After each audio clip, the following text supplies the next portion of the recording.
Hey guys, welcome back to the channel. This time we're going to be doing another character review and discussion for Sabine Wren. This is a character first introduced in the animated series Star Wars Rebels and was later brought into live action for the Ahsoka series. Now, Sabine is a complicated character because the Sabine from Rebels and the Sabine that we got in the Ahsoka series honestly at times feel like two different characters, but I'm going to try to be fair and judge the character in its entirety. So if we start with Sabine's beginning, she is a Mandalorian who is a part of the team in Star Wars Rebels alongside Hera, Kanan, Ezra, Zeb, and Chopper. And immediately in Rebels, we kind of get the sense that she's one of the younger, inexperienced members of the group. There is a little bit of maturity issues, and we do get to see her grow up and really come into her own over the course of that series. You know, she is very close and very endeared to the Rebels team. And even when she has her own personal trials, you know, they're always there to step in and help her. Just like how Kanan was teaching her how to use the Darksaber when that came into her possession. And then we see in Ahsoka that she is older, she is a little more jaded and hardened from everything that group went through. Obviously, the loss of Ezra Bridger, who she was very close to, affected her deeply. And that was the thing about their dynamic in Rebels, is that they were very close and they were also the youngest. So they were the two that really had to go through the most emotional story arcs as far as development, maturity, dealing with loss, all of those difficult issues.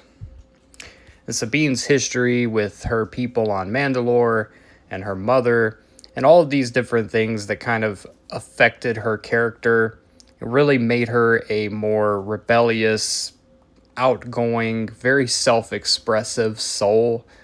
You know, she's very into art, she's very into creativity. And I think early on she really didn't understand what the bigger conflict meant and what all was at stake.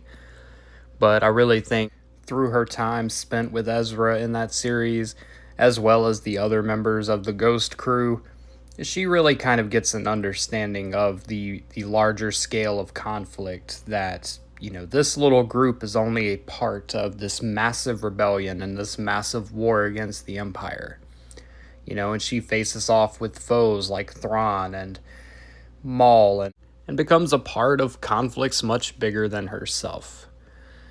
And I think by the end of the series, she is in a totally different space to where she has accepted everything that's happened, even though it does haunt her and things from her past do continue to haunt her.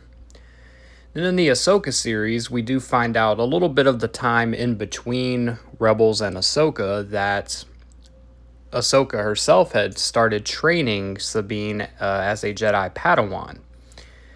And Sabine not having a very high midichlorian count, not being someone naturally gifted with the Force, I think there was a lot of tension and there was a lot of difficulty in that training process. And we don't get to learn a whole lot about their relationship as master and apprentice during the time in between the two series, but it is kind of implied that maybe Ahsoka wasn't ready at that time to even take on a Padawan and begin training. And I think that does affect Sabine because she does feel like she was kind of abandoned, that, you know, Ahsoka walked away from training her. She kind of puts it on herself that she's not good enough. And that leads to a lot of the conflict between those two characters and Ahsoka.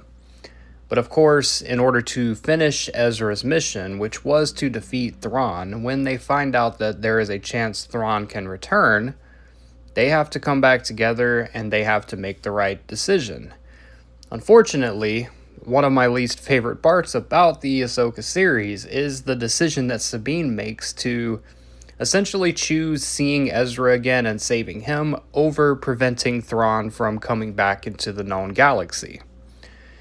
I'm not going to say that it's entirely out of character for her, but I do feel like it throws away a lot of the maturity and things that Ezra impressioned on her And then the fact that those two, when they do finally meet on Peridia, they never even once have a conversation where Sabine says, yeah, you know how you sacrifice yourself to defeat Thrawn?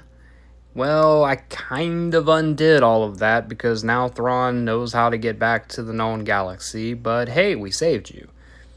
Didn't like that, didn't like how it didn't feel properly resolved, but that's more of an issue with the Ahsoka series itself. Going back to Sabine, I'm going to give Sabine a 6.8 out of 10. I enjoyed her character far more in Rebels than in Ahsoka. I felt like in Ahsoka, it kind of undid her character development a little bit. She seemed a little bit too just built up anger at Ahsoka for the Jedi thing not working out, which I guess is understandable.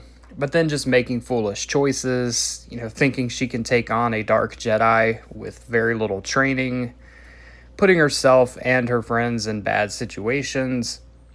Was not the biggest fan of her character in that series, so that kind of knocks her score down a little bit. But yeah, Sabine Wren, 6.8 out of 10, and that's going to be it for this video. I appreciate you watching. Let me know in the comments below what you thought about Sabine Wren in Rebels or Ahsoka, or the difference between the two. Hit that subscribe button if you like what we're doing here on the channel. And as always, may the Force be with you. Now let's blow up that like button and go home.